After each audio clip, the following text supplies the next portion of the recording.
Shah news में आपका इस्तकबाल है। ताज़ा तरीन खबरों के लिए देखते रहिए Shah news. Government girls junior college लो టాయిలెట్స్ ప్రాబ్లం ఎన్నో రోజుల నుంచి ఉన్నది. దానికోసం ఈ రోజు కొత్త టాయిలెట్స్ నిర్మాణం కోసం శంకుస్థాపన చేసుకున్నాం. అలాగే ఈ కాలేజీలో ఎంసెట్ కోచింగ్ కోసం కూడా ఏర్పాట్లు జరిగినాయి. స్టార్ట్ అయిపోయింది. పోయిన సంవత్సరం మంచి రిజల్ట్స్ వచ్చినాయి కాలేజీలో. ఈసారి అంతకంటే మంచి రిజల్ట్స్ రావాలని చెప్పి మేము అందరం కూడా కోరుకుంటా ఉన్నాం. వొకేషనల్ కాలేజ్ కూడా ఉంది. ఇక్కడ వొకేషనల్ కోర్సెస్ కూడా ఈ కాలేజీలో చెప్తా ఉన్నారు. చాలా ఎక్కువ స్ట్రెంత్ ఉన్న జూనియర్ కాలేజ్ ఇది. బహుశా తెలంగాణలోనే one of the highest strength ఉన్న జూనియర్ కాలేజ్ అమ్మాయిల కోసం కట్టింది. అన్ని ఏర్పాట్లు కూడా మేము చేస్తాం. ఇంకా కొత్త బిల్డింగ్ కూడా కట్టాల్సి ఉంది. ఇక్కడ పాత బిల్డింగ్ ఒకటి ఉంది, దాన్ని కూల్చి ఆ స్థానంలో ఇంకో బిల్డింగ్ కట్టాలి. అది కూడా ఈ రాబోయే సంవత్సరంలో బడ్జెట్లో పెడతాం.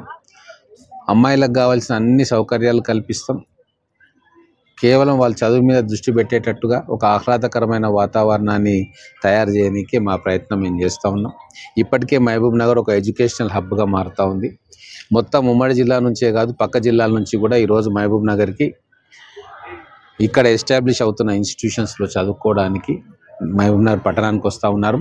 తెలంగాణ రాష్ట్ర వ్యాప్తంగా కూడా ఈరోజు చాలామంది విద్యార్థులు మహబూబ్ నగర్కి వస్తూ ఉన్నారు. మున్సిపాలిటీగా దీన్ని ఒక కార్పొరేషన్గా చేసుకున్నాం కాబట్టి అన్ని రకాల వసతులు కూడా ఈ మన కార్పొరేషన్లో మనం ఏర్పాటు చేసుకోవాలి. దానికి సంబంధించిన అనేక కార్యక్రమాలు కూడా మేము ముడా తరఫున, మున్సిపాలిటీ తరఫున మేము ప్లానింగ్ చేస్తూ ఉన్నాం.